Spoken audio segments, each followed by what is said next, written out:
just started my hike in the Tenenlohe forest, and this is where there is an enclosure which keeps the Przewalski's horses. I think it's about 5 to 6 kilometers. Still have to walk about 1 or 2 kilometers to reach the enclosure. Today's a snowy day. I mean, it's actually quite a nice day to actually observe these Przewalski's horses in their natural habitat.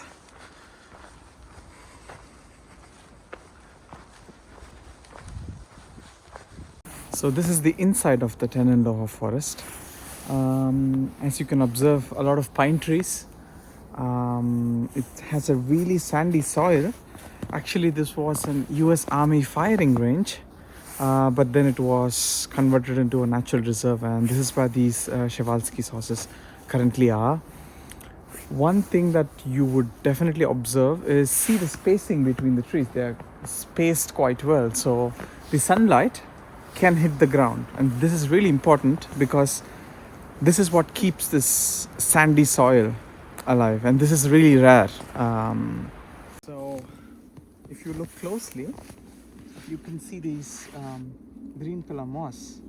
Actually, I'm going to pick it out for you, and this is the scientific name for this is Polytrichum, and it's also called the haircap moss.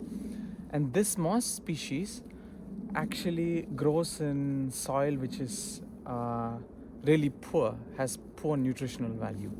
This is quite crucial because these Przewalski's horses feed on this moss. So they dig the snow out, and you can see here. So if I move the snow, you see a lot of moss here. So they dig the snow out and they eat this moss. So yeah.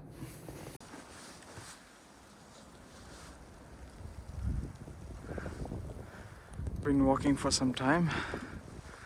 Still did not spot any horses. I guess I have to search for a little while more. Beautiful sky actually.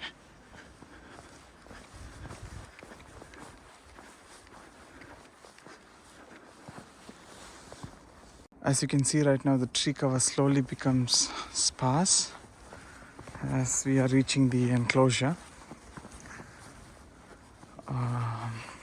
It's supposed to be somewhat like a sandy grassland, but since there's snow, you would not see that sand or grassland like terrain.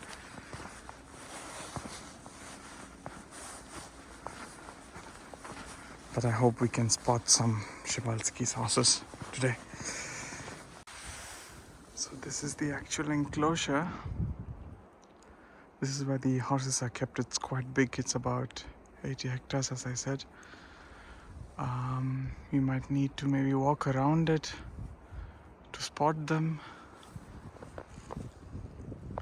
Let's see how lucky we are. So let's keep searching. Just found this info board right here about these horses. As you can see here, once upon a time, this was the last ice age, 12,000 years ago. They actually spanned from Central Asia all across Europe until Spain. And I think from the 1880s, I think you can only see them here. This is Mongolia. That's their natural habitat. These cave paintings you might have seen in maybe other documentaries. These cave paintings are exactly, these are the horses that the early humans were painting about. Yeah. The horse gets its name actually from a Russian general. He was actually going through Central Asia, and he discovered the species, and that's why it's called Przewalski, because his name was Mikhailovich Przewalski. Now we are going into a little bit of a forest terrain.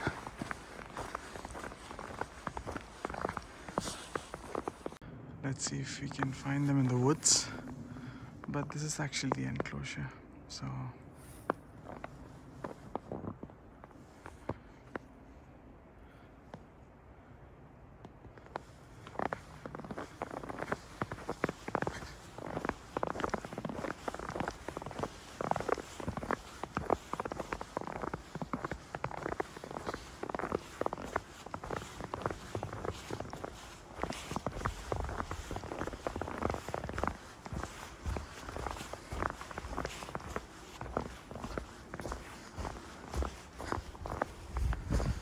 as you can see here, I mean,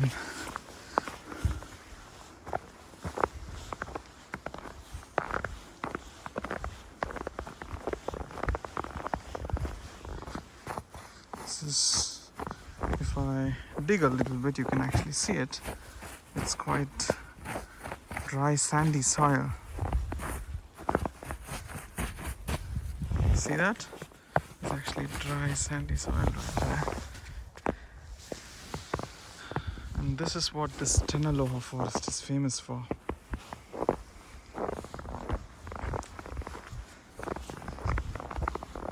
There's a small stream right there going. Surprising that it's not frozen.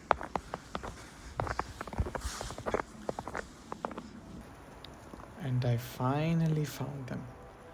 Seeing Przewalski's horses in the snow is absolutely stunning. This is a bachelor band, 3 males sticking together for protection.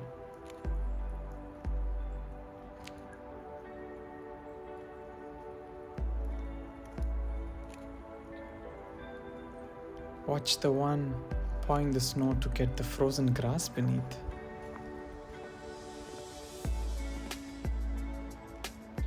Beautiful. And look, they're starting to spar. This isn't just play, they are practicing their fighting skills. They need them one day to lead a herd. You are actually looking at a walking miracle. In the 1960s, these horses went completely extinct in the wild. So every single Przewalski's horse alive today is descendant from just 12 horses that were saved in zoos. They were reintroduced in the wild in the 90s, I think. Yeah.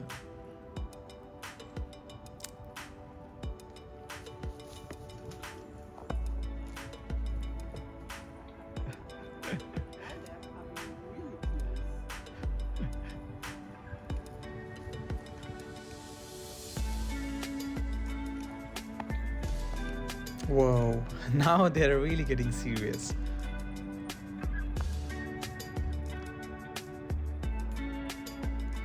It's easy to confuse them with feral ponies. They are a totally different species. Domestic horses have 64 chromosomes, but Przewalski's horses have 66. They are truly the last wild horse species on the planet. In Mongolia, these are known as Takhi, which means spirit or holy. They are considered sacred. They are considered something like the riding mounts of the gods. Yeah. So, some kind of vehicle for the gods. They look, they also look quite prehistoric. 12,000 years ago, horses like these just roamed the mammoth steppe. They are also built for the cold. They're quite stocky, and you can actually also see the winter coat.